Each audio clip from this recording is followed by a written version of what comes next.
சமூகத்தில் அன்றாடம் ஒவ்வொரு கருத்துக்கள், ஒவ்வொரு சிந்தனைகள், ஒவ்வொரு பார்வைகள் என உருவாகி கொண்டேதான் இருக்கின்றன. ஒருவரிடம் ஒரு கேள்வியை கேட்டால் அதற்கு ஒருவித பதில் என்று கிடையாது. ஒவ்வொருவரின் அனுபவங்களை பொறுத்தும் ஒவ்வொரு விதமான பதில்கள் எழுகின்றன. அவ்வாறான மக்களின் கருத்துக்களையும் எண்ணங்களையும் நேரடி கலந்துரையாடலாக உங்களிடம் கொண்டு சேர்க்கக்கூடிய நிகழ்ச்சி தான் இது. மக்கள் வணக்கம், இது வாங்க பேசலாம். வாழ்க்கையில் நாம் அடிக்கடி கேட்கும் வாக்கியம் என்ன என்பது, நீ முன்பு போல் இல்லை, அடிக்கடி மாறிவிட்டாய் என்பதுதான். இந்த மாற்றம் என்பது ஒருவரது பொறுப்புகள், வேலைகள், பதவி, பணம், அதிகாரம் ஆகியவற்றால் எழுகிறது. ஆனால் அதே சமயம் சூழ்நிலைகளாலும் நிறைய மனிதர்கள் மாற்றத்தை காண்கின்றனர். எனவே இந்த வாரத்தின் தலைப்பாக, மனிதர்கள் மாறுகிறார்களா அல்லது சூழ்நிலைகள் மனிதர்களை மாற்றுகிறதா? இந்த கேள்வியோடு நம்ம மக்களை நோக்கி அவங்களுடைய பதில்களை தெரிஞ்சுக்க நேரடியாக கேட்க இருக்கிறோம். சரி, வாங்க நிகழ்ச்சிக்குள்ள போகலாம். வணக்கம், உங்க பேர் சொல்லுங்க. என் பேர் சௌந்தர்யா. என் பேர் சாந்தா கண்ணன். என் பேர் தீபாங்க. இப்போ இருக்கக்கூடிய காலகட்டத்தில் மனிதர்களோட குணம் மாறுதா இல்லாட்டி சூழ்நிலைகளால் மனிதர்கள் மாறுறாங்களா? நீங்கள் என்ன நினைக்கிறீங்க? என்னை பொறுத்த வரைக்கும் சிச்சுவேஷன்ஸ் தான் பீப்புளை சேஞ்ச் பண்ணுது. நார்மலாகவே யாரும் நல்லவங்க கெட்டவங்க அந்த மாதிரி இல்லை, எல்லாருமே நல்லவங்க தான். அடிப்படையில் சிச்சுவேஷன்ஸ்க்கு ஏற்ற மாதிரி மனுஷங்க அந்தந்த டைமில் வந்து மாறிடுறாங்க. எங்களை இன்னமுமாடா நம்பிக்கிட்டு இருக்க? எங்க பேசிக்கிட்ட பார்த்தாவே உனக்கு தெரிய வேணாமா? எதனால அப்படி சொல்றீங்க? நாம் இப்போது ஒரு பர்சனை வந்து நம்ம பார்க்குறோம், ஸ்டார்டிங்கில் இருந்த மாதிரி அவங்க கடைசி வரைக்கும் இருக்கிறாங்கன்னு சொல்ல முடியாதுல்ல. கண்டிப்பா. அதுக்கு ரீசன் என்ன? சாரி, எனக்கு தெரியாது. சிச்சுவேஷன்ஸ் தான். எல்லாருக்குமே ஒரு சிச்சுவேஷன்ஸ் வரும். அந்த சிச்சுவேஷன்ஸ்க்கு ஏற்ற மாதிரி தான் எல்லாருமே மாறுறாங்க. Even it is good or bad, அது ரெண்டுமே depends upon the person and situations தான். நாலு இங்கிலீஷ் பேப்பர் மேய்ஞ்சிட்டு வந்து ஃபிலிம் காட்டே நீ. மனிதர்கள் சூழ்நிலையில தான் மாறுறாங்க. எதனால அப்படி சொல்றீங்க? ஏன்னா அந்த காலம் வேற, இந்த காலம் வேற இல்லையா? நாங்கள்லாம் வந்து ஜாயிண்ட் ஃபேமிலியில் இருந்தோம். எங்கள் பேரண்ட்ஸ் சொல்கிறது தான் வேத வாக்குன்னு இருந்தோம். இந்த காலத்தில் குழந்தைங்க எல்லாருமே வந்து கூகுள்லேயும் இன்ஸ்டாகிராமு அது இதெல்லாம் பார்க்கறதுனால நாங்கள் ஏதாவது சொன்னாலும் கூட நாங்கள் அதை கேட்டு தெரிஞ்சுக்கிறோம் அப்படிங்கிறாங்க. ஆனாலும் சூழ்நிலை தானே காரணம். அப்படியா? மனிதர்கள் சூழ்நிலையால் தான் மாற்றப்படுறாங்க என்னை பொறுத்த வரைக்கும். Because the circumstance and environment and மக்கள் ஒருத்தரை பார்த்த ஒருத்தர் அண்ட் இது லைக் ரேஸ் மாதிரி. ஸோ மக்கள் சூழ்நிலையை வச்சு நிறைய பேர் மாறுறாங்க. புரிஞ்சதா? இப்போ நீங்கள் வந்துட்டு அடிப்படையில் எல்லா மனிதர்களும் நல்ல மனிதர்கள்னு சொல்லியிருக்கீங்க. அப்படி பார்க்கும்போது சிச்சுவேஷன்ஸ் மாற்றுது அப்படிங்கிறப்போ, இப்போ பதவி, அதிகாரம், பணம் இதெல்லாம் வரும்போது மனிதர்கள் மாறுறாங்களா? உங்களுக்கு அந்த மாதிரி ஏதாச்சும் அனுபவம் இருக்கா? அதை பற்றி சொல்லுங்கள். நீங்கள் சொல்கிறதும் ஒரு இதில் இருக்குது, ஸ்டேட்டஸும் டிபெண்ட்ஸ் இருக்குது. ஆனால் நான் வந்து மெயினாக இந்த லவ், மனசு சம்மந்தப்பட்ட விஷயங்கள் நான் மெயினாக பார்த்தது என்னென்னா, இப்போது ஸ்டார்டிங்கில் இருந்த மாதிரியே அவங்க எண்டு வரைக்கும் இருக்க மாட்டுறாங்க. ஸ்டார்டிங்கில் இருக்கும்போது அவங்க என்ன சொன்னாலும் கேட்குறது, பண்ணுறது இந்த மாதிரி இருப்பாங்க. ஆனால் அதுக்கப்புறம் கேட்டால் அவங்க சிச்சுவேஷன்ஸ் இல்லை, எங்கள் ஃபேமிலி இப்படி இருக்குது, இது என்ன பிரமாதம், இது விட பெசலைட் ஒன்று இருக்கு, இந்த மாதிரி எதிர்பார்க்குறாங்க. அப்போது நீங்கள் ஏன் ஸ்டார்டிங்கே உண்மையாக இருந்துடலாமே? அதுக்கப்புறம் சொல்றதை விட ஸ்டார்டிங்கே உண்மையா இருந்துட்டா முடிச்சிருவோம்ல. அது வாய்க்கு வந்தபடி எல்லாம் பேசக்கூடாது, எதா இருந்தாலும் நியாயமா பேசணுமா இல்லையா? இப்போ சமூக வலைதளம் அப்படின்னு சொல்லக்கூடிய சோஷியல் மீடியா எல்லார்கிட்டயுமே இருக்கு. இந்த சோஷியல் மீடியா ஒரு மனிதனோட நடவடிக்கைகள்ல எந்த அளவுக்கு மாற்றங்களை கொண்டு வந்திருக்குன்னு நீங்க நினைக்கிறீங்க? ப்ளஸ் மைனஸ் ரெண்டுமே இருக்குது, நெகட்டிவிட்டி அண்ட் பாசிட்டிவிட்டி. ஸோ நல்லதும் கற்றுக்கலாம், கெட்டதும் கற்றுக்குறாங்க. ஸோ சோஷியல் மீடியாவில் நல்லதே போஸ்ட் பண்ணாங்கன்னா நல்லதேவே இருக்கும்னு நான் நினைக்கிறேன். இதை தாண்டி வந்துட்டு ஒரு மனிதன் இருக்காங்க, அவங்க நல்லா பேசுகிறாங்க, ஆனால் ஒரு கட்டத்தில் அவங்களுடைய ரியல் கேரக்டர், ட்ரூ கேரக்டர் தெரிய வரும் அப்படின்னு சொல்லுவாங்க இல்லையா? அது உண்மையான முகமே அப்படி தானா, இல்லாட்டி உண்மையான குணமே அப்படி தானா, இல்லாட்டி சூழ்நிலை அவங்கள அந்த டைமில் மாற்றுதுன்னு நீங்கள் நினைக்கிறீங்களா? நான் என்னை பொறுத்த வரைக்கும் சிச்சுவேஷன் தான். ஸ்டார்டிங்கில் அவங்க வந்து எப்படி சொல்கிறது, ஸ்டார்டிங்கில் இப்போ நாம் வேணும் அப்படின்னா ஒருத்தவங்க எஃபர்ட் போடுறாங்க. அது எல்லா இடத்துலையுமே இருக்குது. ஈவன் அது ரிலேஷன்ஷிப்ஸாக இருக்கட்டும், ஃப்ரெண்ட்ஸாக இருக்கட்டும், ஆஃபீஸாக இருக்கட்டும், எதாக இருந்தாலும் நம்மக்கிட்ட இருந்து ஒரு விஷயம் வேணும்னா எஃபர்ட்ஸ் வந்து ஈக்குவலாக தான் இருக்கும். ஆனால் அது முடிஞ்ச பிறகு அந்த எஃபர்ட்ஸ் அப்படியே லெஸ் ஆகிடும். அது ஒன் சைடடாக மாறிடுது, அது போக போக மாறிடுது. அதுக்கு ஸ்டார்டிங்கே இல்லை இப்படி தான் ட்ரூவாக ஒரு இது இருந்துச்சுன்னா இல்லை. இப்போது மோஸ்ட்லி பார்த்தா ஒருத்தவங்க ஸ்டார்டிங் டு எண்டு வரைக்கும் சேமாக தான் இருப்பாங்க. அந்த மாதிரி இருந்துட்டால் பிரச்சனை இல்லை. இதுலலாம் வந்து மாறிடுறாங்க. நான் பார்த்த வரைக்கும் சொல்கிறேன். என்னென்ன சொல்றான் பாருங்க, கம்பி கட்டுற கதையெல்லாம் எழுத்து போடுறாங்க. இப்போ வாழ்க்கையில் வந்துட்டு நீங்கள் சின்ன குழந்தையா இருந்திருப்பீங்க, இப்போ வளர்ந்துட்டீங்க. அப்போ இருந்து அடிப்படையில் உங்களுக்கு மாறாத ஒரு குணம்னா அது என்ன? ரெஸ்பெக்ட். அப்புறம் வந்து இது ஸ்பிரிச்சுவலில் வந்து எனக்கு ரொம்ப நம்பிக்கை இருக்குது. அதனால் நான் எப்பவும் ஒரே ஸ்டாண்டர்டாக இருக்கேம்மா. உங்களுக்கு தெரியுது, அவங்களுக்கு தெரிய மாட்டேங்குது. இப்போ நீங்கள் சின்ன வயசுலேருந்தே ஒரு செட் ஆஃப் நண்பர்கள் உறவினர்கள் கிட்ட பேசியிருப்பீங்க, பழகியிருப்பீங்க. அவங்க அந்த டைமில் இருந்த அந்த ஒரு நல்லா பழகின அந்த ஒரு குணம் அப்படிங்கிறது போக போக வயதாக எல்லாருக்குமே ஒரு குடும்பம் அப்படின்னு நிறைய விஷயம் வரும்போது மாற்றங்கள் ஏற்படும். அப்படி உங்களுக்கு யாராச்சும் மாறி அவங்க பேசாமல் விட்டு உங்களுக்கு ஏதாச்சும் வழி கொடுத்த அனுபவம் ஏதாச்சும் இருக்கா? அப்படி எதுவும் கிடையாது என்னை பொறுத்த வரைக்கும். நான் எக்ஸ்பீரியன்ஸ் ஃபீல் பண்ணலை, ஏன்னா நான் இங்கே இல்லை. பட் ஆனால் ஒரு திங் நான் வந்து என்ன ஃபீல் பண்ணுறேன்னா, அப்போது நான் வளரும் போது இருந்த அந்த ஒரு ஜென்ரேஷனாக இருக்கட்டும், இல்லை எங்களுக்கு முன்னாடி இருக்கிற ப்ரீவியஸ் ஜென்ரேஷன் காட்டின அஃபெக்ஷனாக இருக்கட்டும், அந்த ஒரு ஜாயிண்ட் ஃபேமிலியில் ஆர் ஃபேமிலிஸ் எல்லாருமே இப்போ ஒரு சித்தப்பா பசங்கன்னா என்னோட அப்பா எப்படி பார்ப்பாங்கன்னா தான் பொண்ணு தான் பையன் மாதிரி பார்ப்பாங்க. ஸோ அந்த மாதிரி ஒரு இப்போ இருக்கிற சுச்சுவேஷனுக்கு இப்போ இருக்கிற காலகட்டத்துக்கு அந்த மாதிரி நான் இல்லைன்னு ஃபீல் பண்ணுறேன். ஸோ ஒரு குரூப் ஆஃப் ஃபேமிலி இண்டிவிஜுவல் ஃபேமிலியாக ஸ்ப்ரெட் ஆகுதோன்ற ஒரு இருக்குது. ஓகே. இப்போ வந்துட்டு வாழ்க்கையில் நிறைய பேருக்கு வெற்றி தோல்வி அப்படிங்கிற நிறைய விஷயம் வரும். இந்த வெற்றி தோல்வி அப்படிங்கிறது ஒரு மனுஷனை மாற்றும் நீங்கள் நினைக்கிறீங்களா? கண்டிப்பாக. எதனால் அப்படி சொல்கிறீங்க? தோல்வி அடைஞ்சவங்க கிட்ட இருந்து நிறைய லெசன்ஸ் நம்மளுக்கு கிடைக்கும்.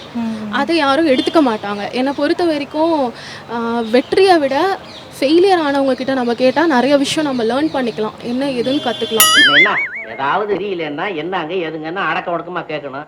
எதுவுமே எல்லாம் தெரிஞ்ச மாதிரி ஆனா எனக்கு தெரியுமே, எனக்கு தெரியுமே, எனக்கு தெரியும், பெரிய மேதாவி மாதிரி. இப்போ பணம் பதவி அதிகாரம் இதெல்லாம் வந்ததுக்கு அப்புறம் ஒருத்தவங்க டோட்டலா அப்படியே மாறிடுறாங்க.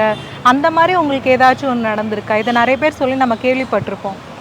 அப்படியெல்லாம் இல்லை. நாங்கள் வந்து ஸ்டெப் பை ஸ்டெப்பாக தான் நான் முன்னுக்கு வந்திருக்கேன். நாங்கள் மிடில் கிளாஸ்லேருந்து இன்றைக்கி ஹை கிளாஸில் இருக்கேன்.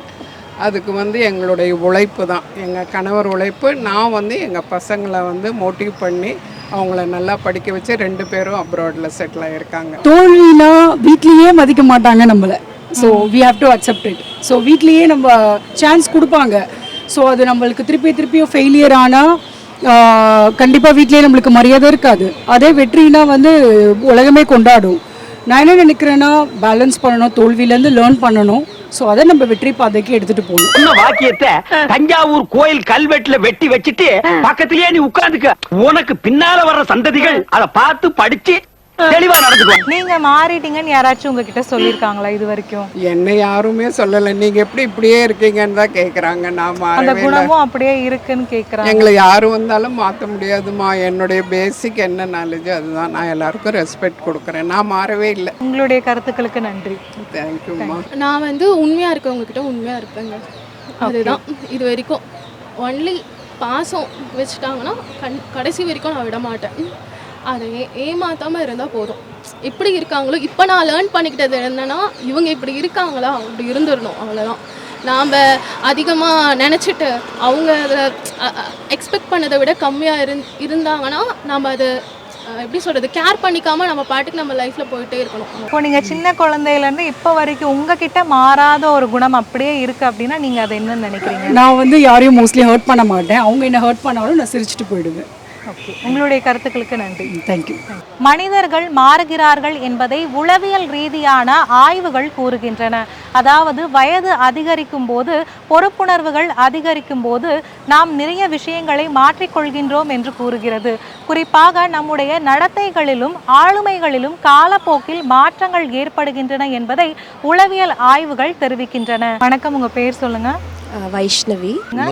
ஜெயந்தி சண்முகானந்தம்மா. இப்போ இருக்கக்கூடிய காலகட்டத்தில் மனிதர்கள் மாறுறாங்களா, இல்லாட்டி சமூக அதாவது சூழ்நிலை மாற்றங்களால் மனிதர்கள் மாற்றப்படுறாங்களா? சூழ்நிலை மாற்றங்களால் தான் மனிதர் மாற்றப்படுறாங்க. எதனால் அப்படி சொல்கிறீங்க? இந்த கால சூழ்நிலைக்கு ஏற்ற மாதிரி அவங்க வர ஆப்ஷன் இல்லாமல் மாறுற மாதிரி தான் இருக்குது. அதுலேயும் சில பேர் மாறாமல் அவங்களோட ஓன் ஒப்பீனியனில் இருக்காங்க. பட் சுச்சுவேஷன் வந்துச்சுன்னா அது மாற்றி பண்ணி தான் ஆகணும். அந்த மாதிரி சுச்சுவேஷன் வருது. எதை வச்சு எப்படி சொல்றீங்க? இவங்க காலகட்டம் ஜென்சி கிட்ஸ் எல்லாம் எடுத்துக்கிட்டோம் அப்படின்னா இப்போ நிறையவே குழந்தைங்க சுற்றி என்ன பார்க்குறாங்கங்கிறத வச்சு வளர்ற விதமே மாறுது. நம்ம வளர்ந்த விதத்தை பார்க்கும்போது இவங்க வளர்ந்த விதத்தை பீர் ப்ரெஷர் வந்து அது ரொம்பவே ஆதிக்கம் செலுத்துது. ஸோ இப்போல்லாம் டிஜிட்டல் மீடியா இல்லாமல் நான் வந்து இல்லை நான் ஓல்ட் ஸ்கூலாக தான் இருப்பேன்னு சொல்லிட்டு நான் நியூஸ் பேப்பரில் தான் இருப்பேன், இல்லை நான் வந்து புக்ஸ் மட்டும்தான் அப்படின்னா நம்மளால் அப்டேட்டடாக இருக்க முடியல. ஸோ நம்ம ட்ரெண்டுக்கு ஏற்ற மாதிரி நம்ம மாறி தான் ஆக வேண்டியிருக்கு. இது வந்து பழக்க வழக்கங்கள் வந்து நம்மளோட ஹேபிட்ஸையும் சேஞ்ச் பண்ணும். நம்ம டெய்லி என்ன யூஸ் பண்ணுறோம், டெய்லி என்ன பழகுறோமோ அதுக்கேற்ற மாதிரி நம்மளோட தாட்ஸுமே மாற ஆரம்பிக்குது. அடி பார்வதி, என் பிள்ளையோட அறிவை இந்த உலகத்துல மக்க மனுஷ தோண்ட காலத்துல இருந்து இப்படி ஒரு விளக்கத்தை யாரா சொல்லியிருக்காங்களா? நம்ம நிறைய விஷயங்கள் எதை பார்க்குறோம், அதனால தானே மீடியா இன்ஃப்ளூயன்சஸ் அ லாட். மீடியாவில் என்ன நிறைய ப்ரொஜெக்ட் பண்ணுறாங்களோ அதை பொறுத்து நம்ம ஆப்வியஸாக நம்ம மாறுவோம். 4 தடவை ஒரு விஷயத்த கேட்டால் ஓ அதுவாக இருக்கலாமோ, அதை நம்ம ட்ரை பண்ணலாமோன்னு நம்மளுக்கே ஒரு தூண்டுதல் உண்டாகுது.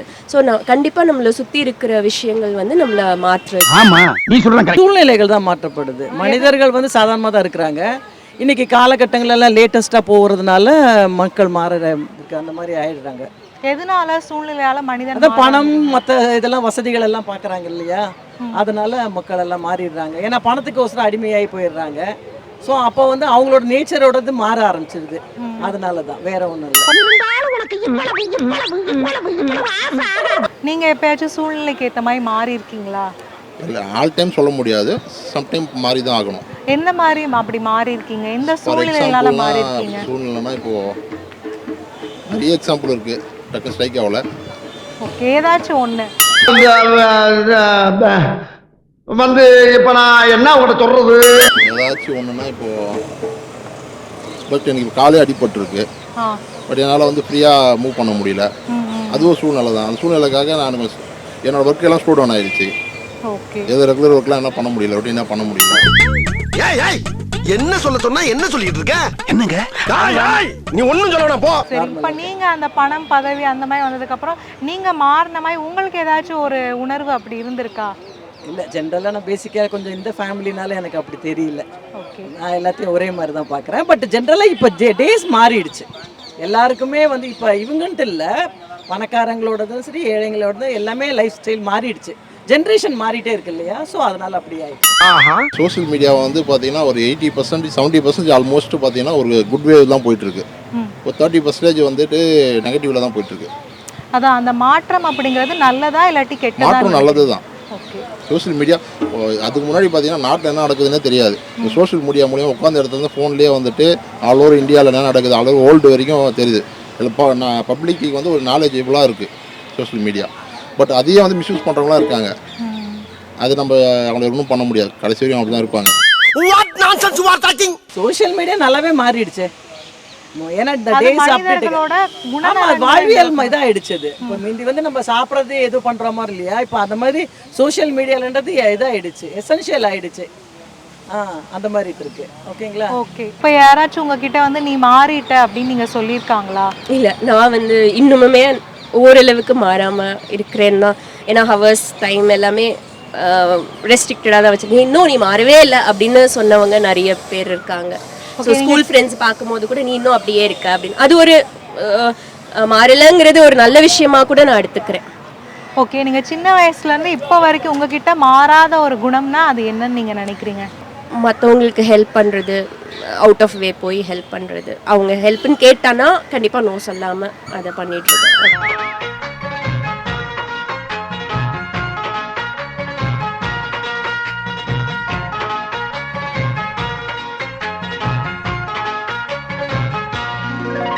இப்போ நீங்கள் சின்ன வயசுலேருந்து இப்போ வரைக்கும் உங்ககிட்ட மாறாத குணம்னா அது என்ன? மாறாத குணம்னா என்னோட பர்சனல் இதுதான். அதான் என்ன குணம்? என்ன குணம்னா ஒரு இறக்க குணம் அந்த மாதிரி. எங்கிருந்து வந்திருக்கான்? மாறாத குணம்னா நான் எப்போதும் எல்லாருக்கும் சிரித்து பேசுகிறது தான். அதை ஐடென்டிட்டி செஞ்சுட்டு சின்ன வயசுலேருந்து அப்படியே வளர்ந்தேன். இப்போ லைஃப் ஸ்டைல் நல்லா இருக்குது, அதே மாதிரி தான் கண்டினியூ பண்ணிக்கிறேன். இப்போ வெற்றி தோல்வி அப்படிங்கிற ஒரு விஷயம் இருக்கு இல்லையா, இது எல்லாரோட வாழ்க்கையிலையுமே இருக்கும். வெற்றி தோல்வி அப்படிங்கிறது, இந்த வெற்றி தோல்வி அப்படிங்கிறது உங்களோட வாழ்க்கையில் என்ன மாதிரியான மாற்றங்களை கொண்டு வந்திருக்கு நீங்கள் நினைக்கிறீங்க? ஆக்சுவலாக என்னோட பர்சனல் லைஃப்பில் தோல்வியை பார்த்து நான் பயந்துட மாட்டேன், உட்காந்துட மாட்டேன். என் லைஃப்பில் நான் ட்ரை பண்ணிகிட்டே இருப்பேன். நான் பிஸ்னஸில் பண்ணும்போது பார்த்தீங்கன்னா 2-3 வாட்டி ஃபெயிலியர். அதுக்கெல்லாம் விட்டுட்டு நான் சோர்ந்து போய் உட்கார மாட்டேன். ட்ரை பண்ணிவிட்டு கண்டினியூ பண்ணிகிட்டே இருப்பேன். சக்ஸஸ் பண்ணுறதுக்கு நான் ட்ரை பண்ணி தான் இருப்பேன். வெற்றி தோல்வி பற்றி கவலைப்படாதீங்க. தோல்வி அடைஞ்சவனும் ஜெயிச்சவன் தான், வெற்றி அடைஞ்சவனும் தோத்தவன் தான். இன்னைக்கு ஜெயிக்கிறவன் நாளைக்கு தோப்பான், நாளைக்கு ஜெயிக்கிறவன் இன்னைக்கு ஜெயிச்சிருப்பான். அவ்வளோதானே. ஸோ அதை நம்ம எப்படி எடுத்துக்கிறோம் அப்படிங்கிறத பொறுத்து இருக்குது. வெற்றி வந்தால் ஓவராக ஆடுறதும், தோல்வி வந்தால் உடனே உடஞ்சி போகிறதும் இல்லாமல் இட் இஸ் அ சேஞ்ச், வரும் மாறும் அப்படிங்கிற அந்த பக்குவம் வந்துருச்சுன்னா ஓகே. இன்றைக்கி நான் மேலே இருக்கேன்னா நாளைக்கு நான் கீழே இறங்கலாம். இட்ஸ் ஒரு சக்கரம் தான், வாழ்க்கை சக்கரம் தான் அப்படிங்கிறது நம்ம உணர்ந்துட்டாலே இட்ஸ் ஓகே. நல்லா இருக்கு. நல்லா இருக்கியா? நல்லா இருக்கு. நல்லா தானே இருக்கியா? நல்லா இருக்கும்போது யோசிச்சுக்கிட்டு இல்லை, வெற்றி தோல்வின்றது எல்லாமே வந்து சொல்ல முடியாது. அந்த டைமில் நம்மளுக்கு நல்ல விஷயம் கிடைக்கும் போது ஒரு சந்தோஷப்படுவோம். தோல்வின்னும் போது அந்த ஃப்ராக்ஷன் ஆஃப் செகண்ட் டெஃபினட்டாக எல்லாருக்குமே மனசு மாறதான் செய்யும். ஓகேங்களா? அந்த ஒரு கஷ்டன்றது வரும். அதை தாண்டி வரணுன்றது ஒரு பெரிய விஷயம்தான். அது இப்போ பணம், பதவி, அதிகாரம் இந்த விஷயங்கள்லாம் வந்ததுக்கப்புறம் ஒரு மனிதன் மாறுறான்னு நீங்கள் நினைக்கிறீங்களா? இருக்காங்க, பட் எல்லாரும் சொல்ல முடியாது. 90% மாறிடுறாங்க, ஒரு 10% இருக்காங்க மாறாமல் இருக்காங்க. உங்களுக்கு அந்த மாதிரி ஏதாச்சும் நடந்திருக்கா உங்கள் பர்சனல் லைஃப்பில்? எனக்கு அந்த மாதிரி இல்லை, இன்சிடென்ட் எதுவுமே நடந்ததில்லை. இப்போ மனிதர்கள் வந்துட்டு மாறுறது நல்லதா கெட்டதா நீங்கள் என்ன? ஸோ நம்ம எதை நோக்கி போகிறோங்கிறத பொறுத்தது. மாற்றம் கண்டிப்பாக தேவை. மாற்றம் இல்லாமல் உலகமே கிடையாது. நம்ம அதை நல்ல விதத்தில் மாறணும்னா நல்லது. So always it has 2 edges இல்லையா? நம்ம பின்னோக்கியும் போகலாம், முன்னோக்கியும் போகலாம். எல்லா விஷயத்துலையுமே ப்ராக்ரெஸ் ஆனோம் அப்படின்னா அது நல்லது தான். உங்களுடைய கருத்துக்களுக்கு நன்றி. இந்த வெற்றி தோல்வி அப்படிங்கிறத தாண்டி உங்களோட வாழ்க்கையில் நீங்கள் யாராச்சும் நீங்கள் மாறிட்டீங்க அப்படின்னு யாராச்சும் உங்ககிட்ட சொல்லியிருக்காங்களா? இல்லை, எல்லாருமே நான் எப்படியுமே அப்படியே தான் இருக்கிறேன்னு சொல்கிறாங்க. ஸோ என்னோட லைஃப் ஸ்டைல் எதுவுமே நான் மாற்றினதில்லை. உங்களுடைய கருத்துக்களுக்கு நன்றி. தேங்க்யூ. சரி, இந்த குடும்பம் அந்த மாதிரி பொறுப்புகள் இந்த வந்ததுக்கு அப்புறம் எல்லாருமே நீங்கள் மாறி இருக்கீங்கன்னு நீங்கள் நினைக்கிறீங்களா ஏதாச்சும்? ஆமாம், நான் பேச்சுலராக இருக்கும் போது பார்த்தீங்கன்னா இருந்தது லைஃப் ஸ்டைல் வேறு. ஃபேமிலின்னு வந்ததுக்கப்புறம் இப்போ லைஃப் ஸ்டைல் வேறுல, மாறி தானே ஆகணும். என்னென்ன மாற்றங்கள்லாம் உங்களுடைய வாழ்க்கையில் நடந்துச்சு? மாற்றங்கள்னால் எப்போ ஃப்ரெண்ட்ஸ்னு இருப்போம். ஃபேமிலின்னு ஒய்ஃப் வந்ததுக்கப்புறம் இப்போ ஃபுல்லாக ஒய்ஃபு, அதுக்கப்புறமா ஃப்ரெண்ட்ஸு, அதுக்கப்புறம் அப்படியே பிஸ்னஸ் இன்கம் பார்க்கணும். அவங்க நம்ம நம்பி வந்திருக்காங்க, அவங்களுக்கான நம்ம கமிட்மெண்ட்ஸ்லாம் இருக்குது, எல்லாம் ஃபுல்ஃபில் பண்ணணும். அது தேடலை தேடி ஓடிட்டு இருக்கணும். இந்த மாற்றம் நல்லதுன்னு நினைக்கிறீங்களா? இல்லை வாழ்க்கையை இழந்துட்டு? இல்லை, இது நல்லது. இதுதான் லைஃபு. இது இல்லைன்னா அப்புறம் எதுக்கு? இதுதான் லைஃப்பில். இதுதான் இப்படியா இருக்கணும். அடுத்த ஸ்டேஜ் போயிட்டே தான் இருக்கணும். அடுத்த குழந்தைங்க அவங்க வளர்த்துட்டு அந்த மாற்றம் வந்துட்டு தான் இருக்கணும். நம்ம இன்னும் பேச்சுலராக இருந்தோன்னா அது வந்து லைஃப் வேஸ்ட் இல்லை. அந்தந்த ஏஜில் கிடைக்கிறத வந்து நம்ம யூஸ் பண்ணிக்கிட்டு நல்லா என்ஜாய் பண்ணிட்டு போயிடணும். நீங்கள் மாறிட்டீங்கன்னு யாராச்சும் உங்ககிட்ட சொல்லி நீங்கள் அதுக்காக வருந்திருக்கீங்களா? எப்போ? இல்லை, அந்த மாதிரி என்கிட்ட எதுவும் சொன்னது கிடையாது. உங்களுடைய கருத்துக்களுக்கு நன்றி. தேங்க்யூ. சூழ்நிலைகள் மனிதர்களின் வாழ்க்கையில் மாற்றங்களையும் நடத்தைகளில் மாற்றங்களையும் ஏற்படுத்துவதாக உளவியலாளர் பிலிப் ஜிம்பார்டோ மேற்கொண்ட ஆய்வில் தெரிய வந்துள்ளது. குறிப்பாக மனிதர்கள் வெவ்வேறு சூழ்நிலைகளில் வெவ்வேறு விதமாக நடந்து கொள்கிறார்கள் என அவரது ஆய்வில் கூறப்பட்டுள்ளது. அதையும் தாண்டி சமூக அந்தஸ்து, பணம், பதவி, மரியாதை என வரும்போது மனிதர்கள் ஒவ்வொரு விதமாக மாறுகிறார்கள் என அதில் கூறப்பட்டுள்ளது. வணக்கம், உங்க பேர் சொல்லுங்க. என் பேர் கௌதமி. தனலட்சுமி. என் பேர் ரமணி. இப்போ இருக்கக்கூடிய காலகட்டத்தில் மக்கள், அதாவது மனிதர்கள் மாறுறாங்களா இல்லாட்டி சூழ்நிலைகளால் மனிதர்கள் மாற்றப்படுறாங்களா? சூழ்நிலையினால தான் மனிதர்கள் மாற்றப்படுறாங்க. அப்படி என்ன சூழ்நிலையில் மாறுறாங்கன்னு நீங்கள் நினைக்கிறீங்க? இப்போ இருக்க அட்மாஸ்பியர்ஸ்க்கு ஏற்ற மாதிரி நம்மளுக்குள்ள பொருளாதார இதை வச்சு தான் மாறுறாங்க. சூழ்நிலைகள் தான். நீங்கள் ஏன் அப்படி சொல்கிறீங்க? சூழ்நிலைகள் ஏன் அப்படி மாற்றோன்னா, இப்போ நம்ம ஒரு ட்ரெஸ் எடுக்க போகிறோம், கையில் 1000 ரூபாய் தான் வச்சுருக்கிறேன் நான். இப்போ அந்த ட்ரெஸ்ஸு வந்து நம்ம போட்டுக்கிறதுக்கு இடத்துக்கு தகுந்த மாதிரி எடுக்கணும்ல. இப்போ கல்யாணத்துக்கு ஒரு ட்ரெஸ் எடுப்போம், சாதாரணமாக போட்டுக்கிறதுக்கு ஒரு ட்ரெஸ் இருக்குல்ல. அதுதான் சூழ்நிலைன்ற மாதிரி. இப்போ கல்யாணத்துக்கு என்ன பண்ணுவீங்க, 10,000 ஒரு 2,000க்குள்ளே எடுக்கிற மாதிரி இருக்கும். இப்போ சாதாரணமாக எடுக்கிற மாதிரி தான் 200 ரூபாவே போதும். இந்த மனசு தான் நம்மளுக்கு அந்த இடத்துல மாறுது. அதே மாதிரி தான் சூழ்நிலையும் மாறும். எல்லா சூழ்நிலையும் அங்கே தான் மாறும், வேறு எதுவுமே இல்லை. புரிஞ்சதா? சூழ்நிலை வந்து மக்களை மாற வைக்குது. எந்த சூழ்நிலையில் அப்படி மாறுறாங்கன்னு நீங்கள் நினைக்கிறீங்க?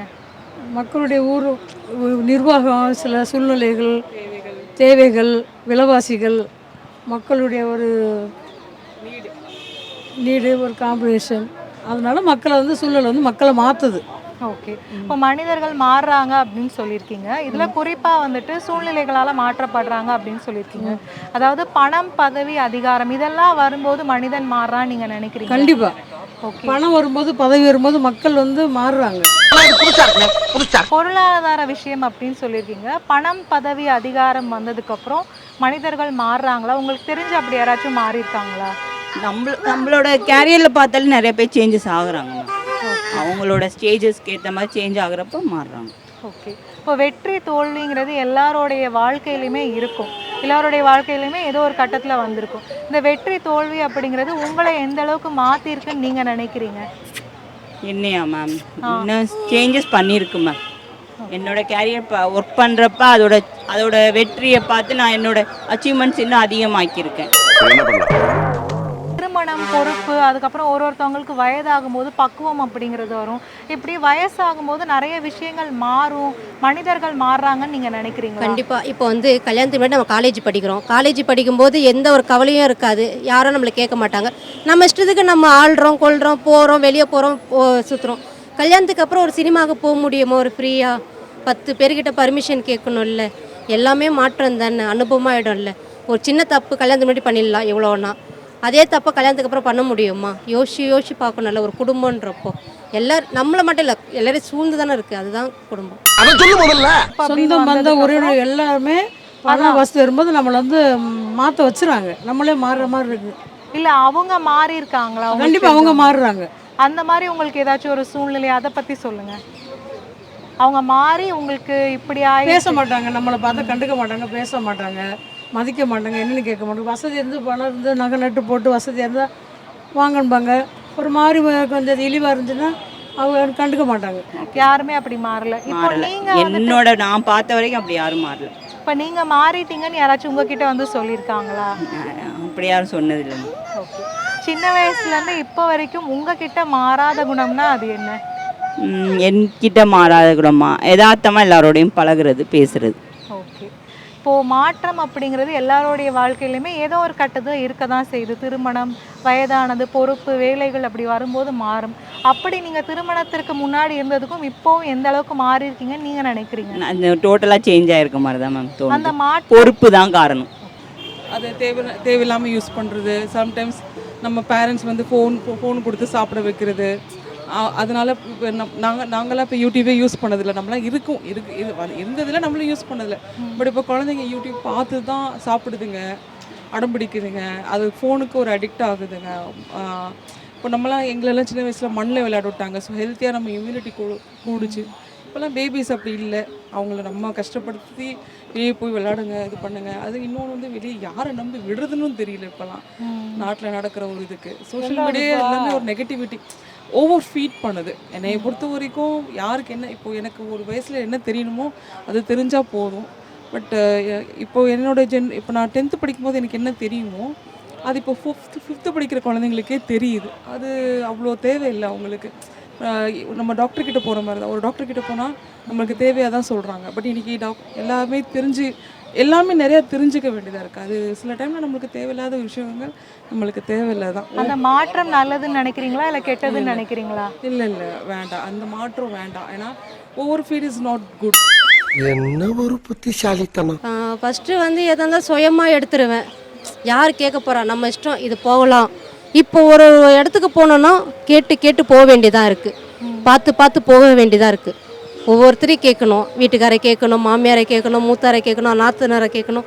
அதாவது ஒரு லீவு கேட்கும்போது எம்டி வரைக்கும் போகும் பார்த்தீங்களா, அது மாதிரி இருக்குது. என்ன பண்ணலாம்? இப்போ திருமணம், பொறுப்புகள் அப்படிலாம் வரும்போது எல்லாருமே மாறுறாங்க அப்படிங்கிற ஒரு விஷயம் நம்ம கேள்விப்பட்டிருப்போம். நீங்கள் உங்கள் வாழ்க்கையில் எந்த அளவுக்கு மாறி இருக்கீங்க? திருமணத்துக்கு முன்னாடி எப்படி இருந்தீங்க? திருமணம், குழந்தைகள், அப்போல்லாம் ஒரு ஜாலியாக இருப்போம். நம்ம திருமணத்துக்கு உண்மை தெரியாது. இப்போ திருமணமே குழந்தைங்க வரும்போது உலகத்தில் இப்படிலாம் ஒரு நடக்கும்போது நம்மளும் இப்படி தான் வாழணும், நம்மளும் மாறிக்கிறோம். அதுக்கு மேல உங்க இஷ்டம், நம்ம என்ன பண்ண முடியும்? இப்போ மாற்றம் அப்படிங்கிறது எல்லாருடைய வாழ்க்கையிலையுமே இணை பிரியாத ஒரு விஷயமா இருக்குது. இப்போ சோஷியல் மீடியா காலகட்டமாகவும் இருக்குது. எல்லாருமே சோஷியல் மீடியா பயன்படுத்துகிறாங்க. சோஷியல் மீடியாவில் இல்லாதவங்க யாருமே இல்லைன்னு சொல்லலாம். இந்த சோஷியல் மீடியா எந்த அளவுக்கு ஒரு மனிதனோட குணநலன்களை மாற்றுதுன்னு நீங்கள் நினைக்கிறீங்க? இல்லை, எனக்கு சோஷியல் மீடியாவில் கான்டாக்ட் இல்லை. அதனால எனக்கு அதை பற்றின சேஞ்சஸும் தெரியல, வித்தியாசமும் தெரியல. அதை யூஸ் பண்ணால் தானே எனக்கு அதோட பேடுன்னு தெரியும். உங்களை மாதிரி மனுஷன்லாம் இருக்கனாலதான் கொஞ்சமாச்சும் மழை பெய்யுது. இப்போ சின்ன வயசுல இருந்து உங்ககிட்ட மாறாத குணம் பழக்க வழக்கம் அப்படின்னா அது என்னன்னு நீங்க நினைக்கிறீங்க? நம்ம ஸ்டேஜுக்கு ஏற்ற மாதிரி வளர்ந்துக்கிட்டு இருக்கோம். பட் பேசிக்காக ஒரு ஹேபிட் இருக்கும்ல ஒருத்தவங்க, அடிப்படை குணம் அடிப்படை குணங்கள் வந்துட்டு என்னோட பேசிக்கான ஒரு நேச்சர்னா ஒரு யாருக்காச்சும் ஒருத்தரை பார்த்து இறக்கப்படுறது அந்த மாதிரி ஒரு விஷயங்கள் அது மாறினதில்லை. பட் சூழ்நிலைக்கு ஏற்ற மாதிரி இப்போது தனக்கு மிஞ்சினது தான் தானமும் தர்மமும். இப்போ நான் அது வளர வளர தான் நம்மளுக்கு தெரியுது. நம்மக்கிட்ட இருந்தால் நம்ம கஷ்டப்பட்டு இன்னொருத்தர் கொடுக்கணுன்றது கிடையாது. இப்போ என் கூட அப்புறம் நான் உங்களுக்கு அதுக்காக ஒருத்தருக்கு ஹெல்ப் என்கிட்ட இருந்தால் தான் கொடுக்க முடியும். என்னை மீறி நான் கொடுக்க முடியாது. என்னங்க எனக்கு ஒண்ணுமே புரியல. அதுதானப்பா எனக்கும் புரியல. மாறாத குணமா எதையும் ஈஸியாக எடுத்துப்பேன். பார்த்துக்கலாம், கடவுள் இருக்கிறார், அவ்வளோதான், பார்த்துக்கலாம் அப்படின்ற ஒரு நம்பிக்கை. பார்த்துக்கலாம், யார் எது சொன்னாலும் பார்த்துக்கலாண்ணே அப்படின்றது, வேறு எதுவுமே இல்லை. இதுதான் மாறாத குணம். இப்போ திருமணம், பொறுப்பு, வேலை, இந்த விஷயங்கள்லாம் வந்ததுக்கப்புறம் நீங்கள் எந்த அளவுக்கு மாறிருக்கீங்கன்னு நீங்கள் நினைக்கிறீங்க? நிறையாவே மாறி இருக்கும். ஏன்னா நமக்கு ஆசைப்பட்டது ஒன்று வாங்குறதை விட நம்ம ஃபேமிலிக்கு கொடுக்கணும். நம்மளோட ஒரு 500 ஸ்பெண்ட் அந்த ஒரு நம்மளோட ஆசைகள் பாசைகள் எல்லாமே மாறும், எல்லாமே சேஞ்ச் ஆகும். உங்களுடைய கருத்துக்களுக்கு நன்றி. தேங்க்யூ. மனிதனின் அடிப்படையான இயல்பான குணம் ஓரளவு நிலைத்திருந்தாலும் சூழ்நிலைகளால் மனிதர்கள் மாறுகிறார்கள் என்பதை இன்றைய தலைப்பின் வழியே நாம் தெரிந்து கொண்டோம். மேலும் ஒரு புதிய தலைப்புடன் ஒரு புதிய நிகழ்ச்சியில் உங்களை வந்து சந்திக்கிறேன். அதுவரை உங்களிடமிருந்து விடைபெறுவது பிரீத்தி. நன்றி, வணக்கம்.